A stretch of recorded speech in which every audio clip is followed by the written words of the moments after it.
Hello दोस्तों, क्या हाल चाल। आशा करता हूँ ये सब बढ़िया ही होगा। तो देखिए, मैं जो ट्रिग्नोमेट्री इसके पहले फिनिश कर चुका हूँ। आज का जो चैप्टर हमारा होने वाला है कोऑर्डिनेट ज्योमेट्री।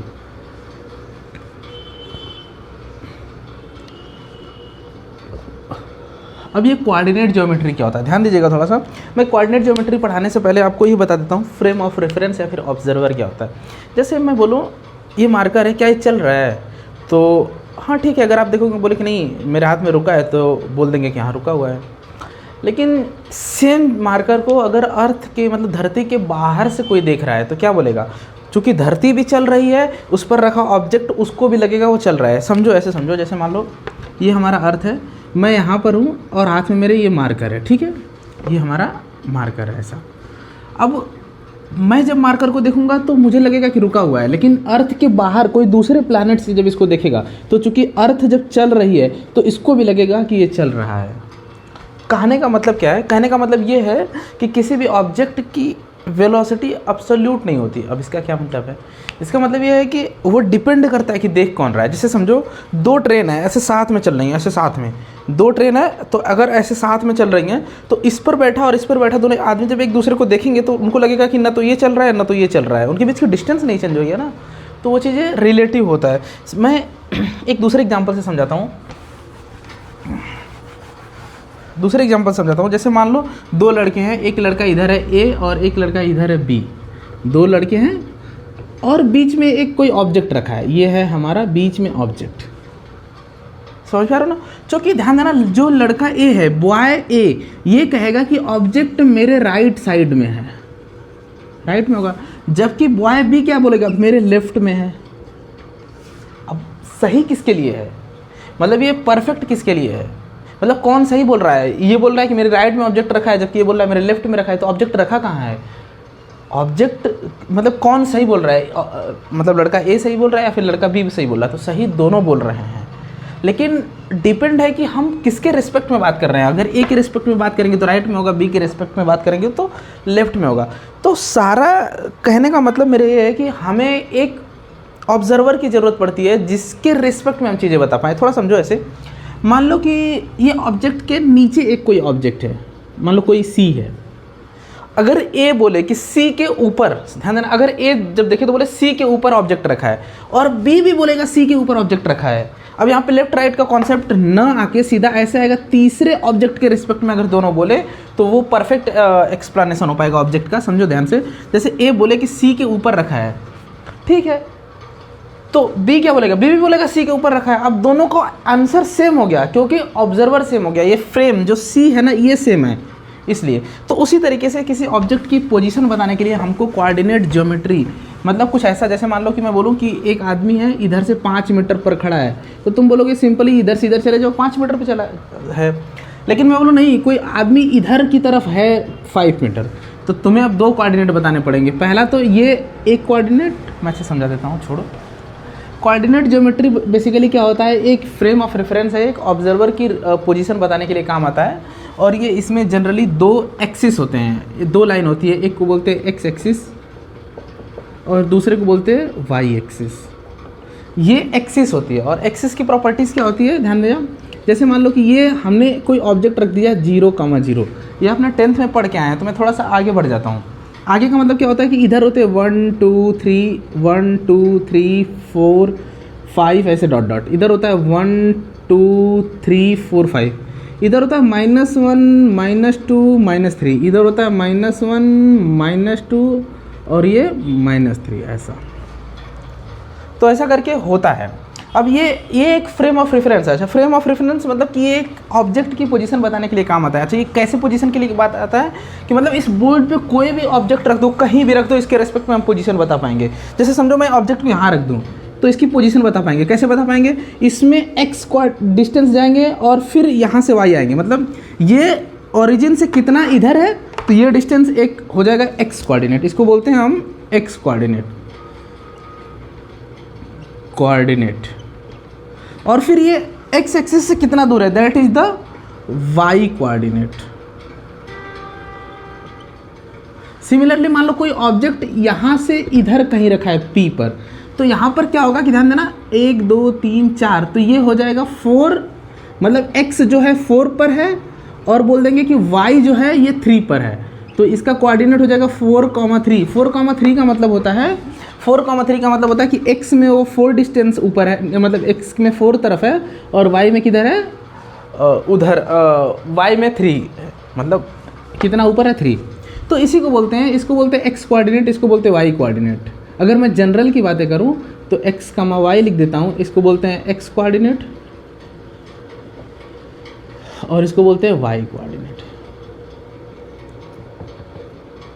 ये चीज़ें। अच्छा, ये इस पॉइंट का कोऑर्डिनेट क्या होगा, चूंकि x पॉजिटिव है तो x को पॉजिटिव लेंगे, चूंकि y जो है नेगेटिव है तो x, -y होता है ऐसा। अच्छा, जैसे मान लो ये चीज़ें हो गया। अब इधर देखो, जो ये चीज़ें है ना, ये इसको बोलते हैं एक्सिस और इसको भी बोलते हैं एक्सिस। ये होता है x एक्सिस, ये होता है y एक्सिस, और इसको बोलते हैं ओरिजिन। ये जो बीच में पॉइंट है ना, इसको बोलते हैं ओरिजिन। और ओरिजिन का जो कोऑर्डिनेट होता है, कोऑर्डिनेट मतलब कि उसके x एक्सिस पर डिस्टेंस और y एक्सिस पर डिस्टेंस क्या है, तो ओरिजिन के कोऑर्डिनेट 0,0 होता है ऐसा। तो ये आपने पढ़ा ही होगा। मैं अब आगे बढ़ जाता हूँ। अब ध्यान देना थोड़ा सा, इसको आप नोट करो, मैं आगे बढ़ता हूँ। नोट हो गया, थोड़ा सा आगे बढ़ता हूँ। अच्छा, जब ये नोट कर लिया तो एक चीज़ बता देता हूँ, इसको बोलते हैं फर्स्ट क्वाड्रेंट, इसको बोलते हैं सेकंड क्वाड्रेंट, इसको बोलते हैं थर्ड क्वाड्रेंट और इसको बोलते हैं फोर्थ क्वाड्रेंट। इसमें जो डिस्टेंस मेजर होती है ना, x भी प्लस होता है, y भी प्लस होता है, इसको बोलते हैं प्लस प्लस क्वाड्रेंट। इसमें क्या होता है, x होता है माइनस में, पहले x का लिखेंगे बाद में y का, x होता है माइनस में और y होता है प्लस में, तो ऐसा हो जाएगा। अच्छा, इसमें क्या होता है, x होता है माइनस में, y भी होता है माइनस में, तो ये माइनस और माइनस आएगा। और इसमें क्या होता है, x होता है प्लस में और y होता है माइनस में, ऐसा। ये plus plus minus plus minus minus और प्लस माइनस का मतलब क्या है, मतलब ये है कि अगर इस क्वाड्रेंट में कोई भी ऑब्जेक्ट की पोजीशन है, जैसे मान लो ये ऑब्जेक्ट इधर है, तो इसके क्वाड्रेंट में दोनों प्लस आएंगे, मतलब 3,4 सीधा लिख सकते हो। लेकिन इसमें अगर कोई कोऑर्डिनेट आया तो तुम्हें ऐसा लिखना पड़ेगा -3,+4, मतलब x कोऑर्डिनेट नेगेटिव होगा जबकि y कोऑर्डिनेट क्या होगा, पॉजिटिव होगा। ये इसका मतलब होता है first quadrant, second quadrant, third quadrant, ये चीज़ें। मैं अब आगे बढ़ जाता हूँ। अच्छा, तो किसी भी ऑब्जेक्ट की, इससे ना ये कोऑर्डिनेट ज्योमेट्री पढ़ने से फ़ायदा हमारा ये होता है कि हम किसी भी ऑब्जेक्ट की पोजीशन को स्पेसिफाई कर पाते हैं, बता पाते हैं कि ऑब्जेक्ट की पोजीशन क्या होने वाली है। जैसे मैं एक एग्जांपल से समझ पाता हूँ। जैसे मान लो फॉर एग्जांपल या फिर फॉर एग्जांपल मत भी लिखो चलेगा। मान लो कि कोई पॉइंट है इधर, मैं बोलूँ इधर देखो, थोड़ा सा एक एग्जांपल ले लेता हूँ। इधर 1 2 3 4, मैं 1 2 3 नहीं लिख रहा हूँ, होप तुम समझ जा रहे हो, इसका मतलब 1 2 3 4 है। 1 2 3 4 5, इधर 5, 1 2 3 4, 1 2 3 4 5। मैं बोलूँ 2,4 पॉइंट किधर होगा, मतलब एक इसके रिस्पेक्ट में उस जगह को बताओ जो 2,4 पर होगा। 2,4 का मतलब होता है x में 2, x में 2 मतलब ये इधर है, x में 2 का मतलब +2, तो 1 2 ये है 2, लेकिन ,4 y में 4 जाओगे तो इधर ही से 4 उठोगे, 1 2 3 4, तो ये पॉइंट जो है हमारा 2,4 है, ऐसे बताते हैं। इसमें x कोऑर्डिनेट 2 है, y कोऑर्डिनेट 4 है। अच्छा, एक बात बताओ, मैं पूछूँ -3,1 ये पॉइंट किधर होगा, -3, तो x में माइनस किधर होगा, बोलो। x में प्लस इधर होता है, x में माइनस इधर होता है, ये होता है x कोऑर्डिनेट, ये होता है y कोऑर्डिनेट, तो x में माइनस इधर होगा, तो -3 1 2 3, ये है -3। अच्छा, और 1 किधर होगा, 1 बताओ, y में 1, तो y में 1 ऊपर होता है, नीचे माइनस होता है, तो ये 1 में कहाँ, ये, तो ये वाला पॉइंट जो मिलेगा हमको -3,1। तो कोऑर्डिनेट ज्योमेट्री में पॉइंट बनाने का तरीका होते हैं, ये एग्जांपल्स है इसके, और जैसे और भी एग्जांपल्स ले सकते हो। -2, -5 ले लो, -2, नहीं तो -4,5 ले लो, -4, -5। तो इसका मतलब है कि x में भी माइनस, y में भी माइनस। x माइनस किधर होगा, देखो x प्लस इधर होता है, इधर माइनस होता है, ये है x एक्सिस और ये है y एक्सिस। तो ये x में इधर माइनस कितना जाना है, 4 तक, 1 2 3 4, तो ये है -4। y में कितना जाना है, 5 तक, तो 1 2 3 4 और आगे 5। तो ये दोनों को जब मिलाएंगे तो इधर जो पॉइंट निकल के आएगा, दैट इज द -4, -5। बहुत सिंपल तरीका है, ऐसे करके हम लोग ड्रॉ करते हैं। मैं आगे बढ़ जाता हूँ।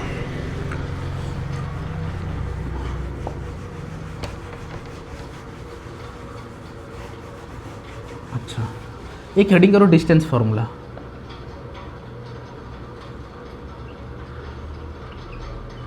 आप ये पढ़े हो डिस्टेंस फार्मूला। डिस्टेंस फार्मूला क्या होता है कि मान लो कि 2 पॉइंट है, एक है x1 और y1 पर, और एक दूसरा पॉइंट है, मैं इसको P बोल देता हूँ, दूसरा Q बोल देता हूँ, दैट इज वो क्या है x2 और y2 पर है। तो इनके बीच की जो डिस्टेंस होता है ना d, वो होता है, फॉर्मूला होता है x2 माइनस x1 का whole square plus y2 minus y1 का होल स्क्वायर, ये फॉर्मूला होता है।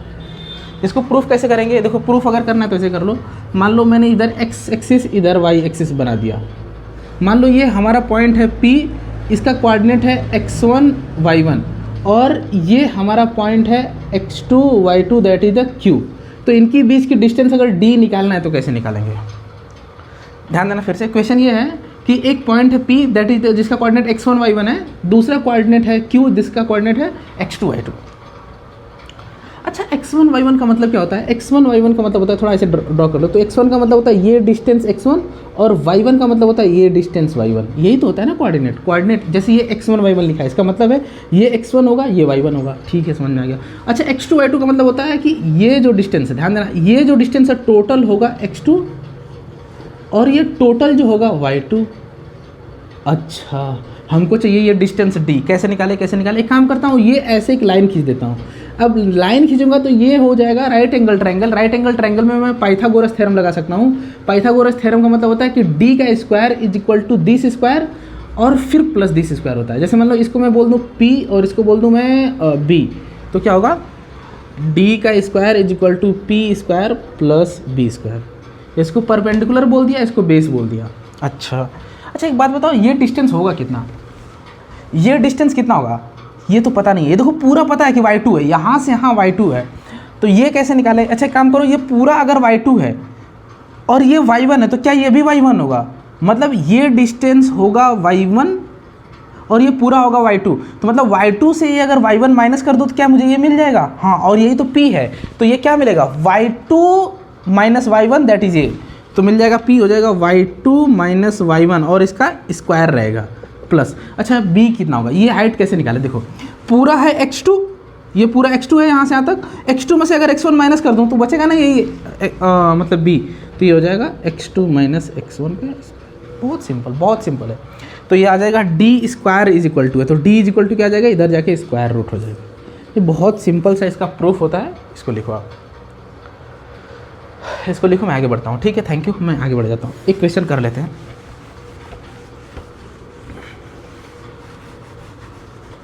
इसको नोट कर लो आप, अच्छे से नोट करो। क्वेश्चन ये है कि मान लो 3,4 पर एक पॉइंट है और दूसरा पॉइंट है क्या लिया जाए, 6,8 कर लेते हैं। 6,8, बताओ डिस्टेंस क्या होगा इनके बीच का? इनके बीच का डिस्टेंस क्या होगा? तो देखो, डिस्टेंस का फॉर्मूला होता है स्क्वायर रूट में x2 माइनस x1 का whole square plus y2 minus y1 का होल स्क्वायर। ठीक है, ये समझ में आ गया? अच्छा, एक काम करो, इसको बोल दो x1 y1 और इसको बोल दो x2 y2। आपकी मर्जी, आप इसको x2 y2 बोल दो, इसको x1 y1 बोल दो, आंसर में फ़र्क नहीं पड़ेगा। अच्छा, x2 क्या है? x2 की वैल्यू है 6 और x1 की क्या वैल्यू है 3, तो 6 माइनस 3 का स्क्वायर प्लस y2 कितना है 8। अच्छा, y1 कितना है 4। अच्छा, इसको सॉल्व करोगे तो 6 में से 3 जाएगा तो 3 का स्क्वायर प्लस ये हो जाएगा 8 माइनस 4, 4 का स्क्वायर। अच्छा, तो ये आ जाएगा स्क्वायर रूट में। 3 का स्क्वायर कितना होता है? 9 और 4 का स्क्वायर 16। तो ये क्या देगा हमको? ये देगा 9 16 25 और 25 हो जाता है 5। इसको लिख दो यूनिट। मतलब कहने का मतलब ये है कि 2 पॉइंट अगर दिया है तो आप उसके बीच का डिस्टेंस निकाल सकते हैं इजीली, बहुत डिफिकल्ट नहीं है, तो आपको परेशान होने की बिल्कुल भी ज़रूरत नहीं है। मैं इसको मिटाता हूँ।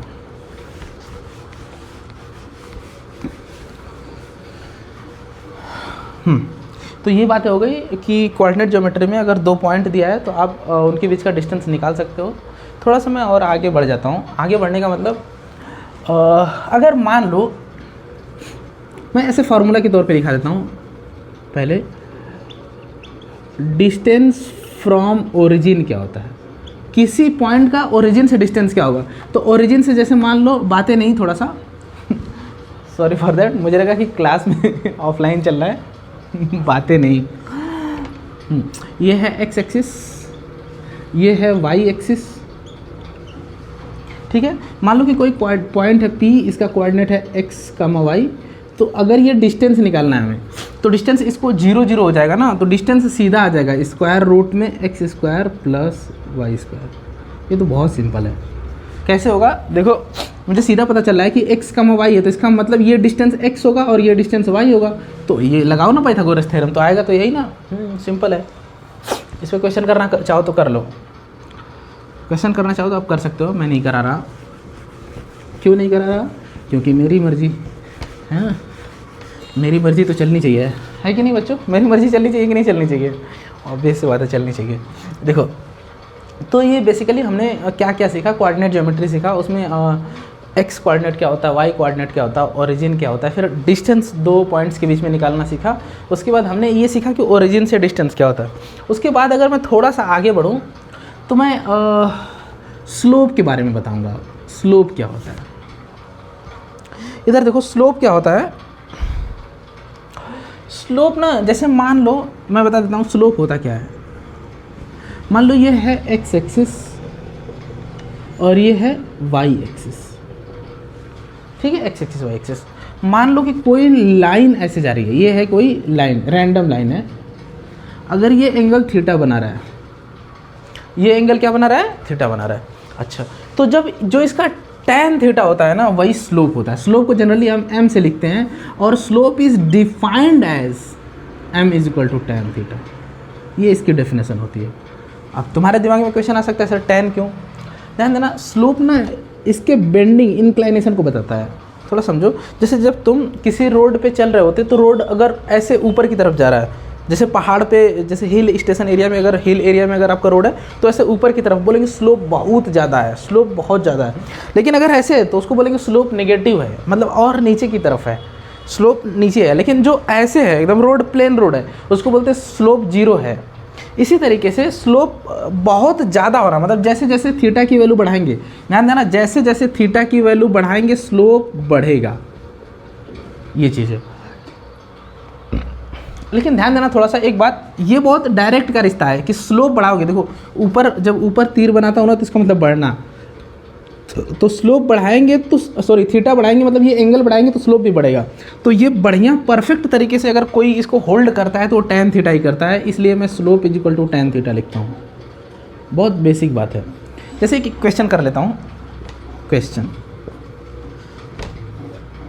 ये हमारा मान लो कोई लाइन है, ये है हमारा 60 डिग्री, ठीक है, ये लाइन, ये एक्स एक्सिस है, ये वाई एक्सिस है। तो स्लोप बताओ इस लाइन का क्या होगा? Find the slope of this line. तो क्या करोगे? स्लोप इज इक्वल टू होगा m और that is equal to tan theta. अच्छा, थीटा की वैल्यू क्या है? 60 डिग्री, tan 60, तो tan 60 की वैल्यू क्या होती है? √3। तो इसका स्लोप क्या आ जाएगा? √3। स्लोप बोले तो m की वैल्यू क्या आएगी? √3। ऐसा बहुत सिंपल है, बहुत सिंपल है। जैसे इसको मैं मिटाता हूँ, एक क्वेश्चन देता हूँ आपको।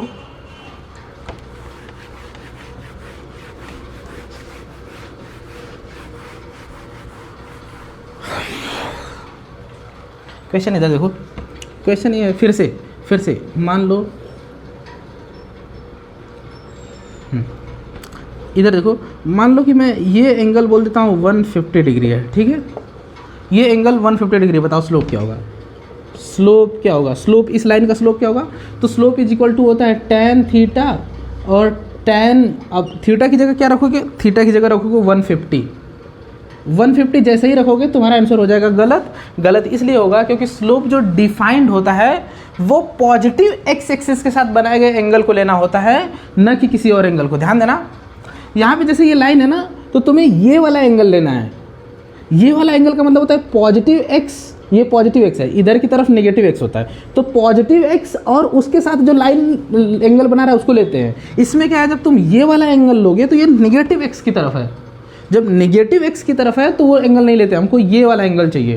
देखो टोटल एंगल होता है 180, अगर ये 50 है तो ये होगा 30। तो मतलब यहाँ पे tan 150 ना लिख के क्या लिखेंगे? स्लोप tan 30, जो कि होगा 1/√3। शाबाश, ये होता है। होप तुम्हें समझ में आया होगा। इसको डिवाइड कर सकते हो यार तुम लोग, इतना तो उम्मीद किया ही जा सकता है ना। हाँ, भोर होगी कब, है ना। चलो, तो स्लोप के बारे में हमने सीखा। एक और मैं अगर जनरल बात आपको बताना चाहूँ, जैसे ये क्वेश्चन है, क्वेश्चन ये है कि find the slope of line which is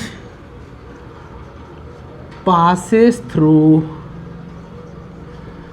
the points, अच्छा points x1 y1 2 x2 y2, ये हमारा क्वेश्चन है कि एक ऐसी लाइन का इक्वेशन बताओ जो x1 और y1 और x2 y2, देखो x1 y1 एक नंबर है और x2 y2 एक नंबर है। मैं एक फार्मूला बनाने का प्रयास कर रहा हूँ कि जैसे मैं बोल दूँ, ध्यान देना, मैं बोल दूँ एक पॉइंट इधर है और एक पॉइंट इधर है, इन दोनों पॉइंट को मिलाने वाली एक लाइन बनेगी और इस लाइन का बताओ स्लोप क्या होगा।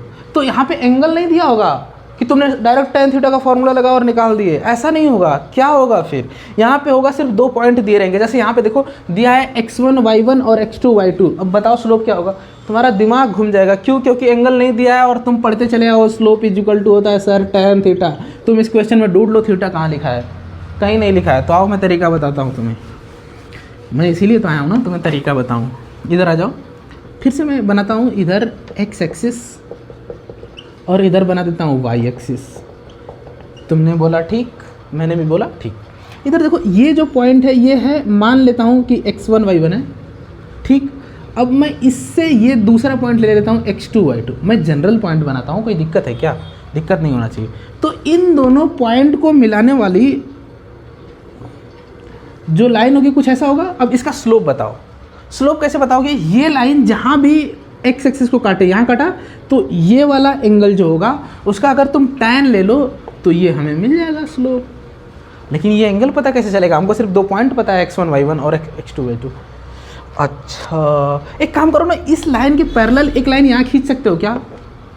कोई दिक्कत है क्या? नहीं। अगर नहीं दिक्कत है तो ये थीटा है तो क्या ये भी थीटा होगा? हाँ सर, ये तो एंगल थीटा होगा वहाँ पे।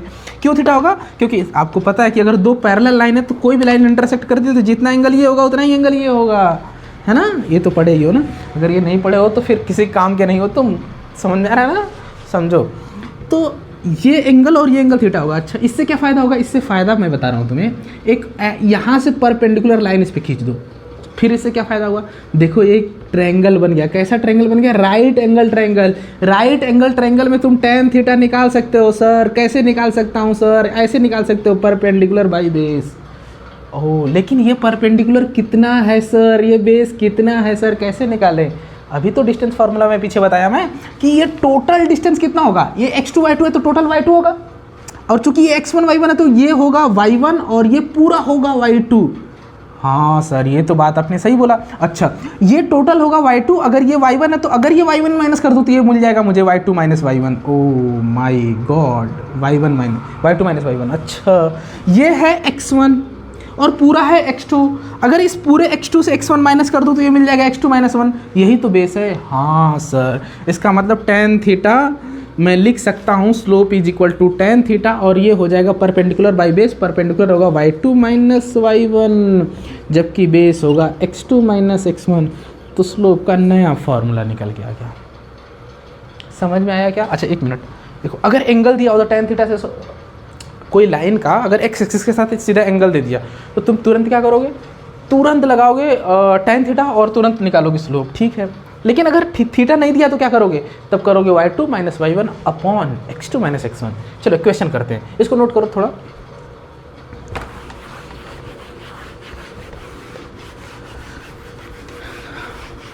इधर देखो मैं एक क्वेश्चन लेता हूँ, क्वेश्चन चलो इसको भी मिटा देता हूँ। हाँ ये सेमी क्वेश्चन है, सेमी क्वेश्चन है, बस यहाँ पे वैल्यू दे देता हूँ मैं। वैल्यू क्या दे दूँ तुम्हें?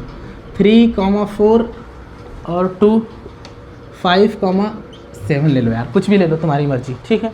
तो अब देखो यहाँ पे एंगल दिया नहीं है, तुम्हें निकालना है स्लोप। अच्छा स्लोप के दो फार्मूले हो गए अब, एक तो tan थीटा और एक क्या हो गया y2 minus y1 upon x2 minus x1। Slope को जनरली m से लिखाते हैं। अच्छा y2 की वैल्यू क्या है बोलो? एक को बोल दो x1 दूसरे को बोल दो y1, एक को बोल दो x2 दूसरे को बोल दो y2, ठीक है बोल सकते हो। इधर से y2 की वैल्यू क्या है 7, y1 की वैल्यू 4, तो 7 माइनस 4 अपॉन x2 की वैल्यू 5, x1 की वैल्यू 3, 5 माइनस 3। अच्छा 7 माइनस 4 कितना होता है भाई? माइनस करना तो आता है ना। 7 माइनस 4 कितना होता है?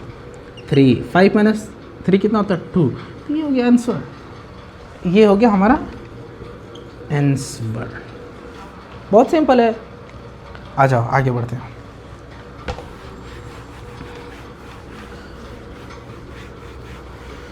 ये स्लोप निकालने का एक अल्टरनेटिंग मेथड है। ये बहुत, जैसे एक क्वेश्चन और मैं तुम्हें थोड़ा समझा देता हूँ, एक क्वेश्चन और लेके समझाता हूँ। चलो एक काम करो, ये एंगल है, मैं बोल देता हूँ 30 degree. Find the slope of line. चलो बताओ, तो तुम क्या करोगे, ये दिया है 30 डिग्री, तो तुम स्लोप इज इक्वल टू लिखोगे tan 30, और tan 30 की वैल्यू होती है 1/√3, जो कि हो जाएगा गलत। हमको एंगल पॉजिटिव एक्स एक्सिस के साथ लेना है। मैं कितनी बार समझाऊं, कितनी बार। ये किसके साथ मैंने ले लिया, ये एंगल देखो, ये होता है एक्स एक्सिस और ये होता है वाई एक्सिस। तो ये जो लाइन बना रहा है ये वाई एक्सिस के साथ एंगल बना रहा है ना, एक्स एक्सिस के साथ कितना एंगल बना रहा है वो तो पता करो। अच्छा कैसे पता करें, अच्छा बताओ, अगर ये 30 है तो ये कितना होगा, सर ये भी तो 30 होगा। अच्छा अगर ये 30 है तो क्या ये 90 होगा, हाँ ये तो 90 होता है हमेशा, हमको पता है। अच्छा ये 90 ये 30, तो ये एंगल कितना होगा, किसी भी ट्रायंगल के तीनों एंगल को ऐड करने पर 180 होता है। तो ये 90 ये 30, तो ये कितना होना चाहिए ताकि तीनों को ऐड करने पर 180 हो जाए, तो ये होना चाहिए 60। आया क्या समझ में, हाँ आया। तो अब तुम स्लोप निकालोगे, और ये है, ये जो लाइन है ना, ये लाइन जा रही है जो, ये पॉजिटिव एक्स एक्सिस के साथ एंगल ये बना रही है। तो अब हो जाएगा स्लोप जो कि m होता है, वो होता है tan थीटा, और थीटा की वैल्यू क्या है 60 डिग्री। 60 क्यों, क्योंकि ये एंगल पॉजिटिव एक्स एक्सिस के साथ बना रहा है, तो यहाँ से आ जाएगा √3। सिंपल, ठीक है। यहीं पे लेक्चर को अपना करते हैं फिनिश। नेक्स्ट टॉपिक हमारा होने वाला है equation of line. Thank you for watching my videos.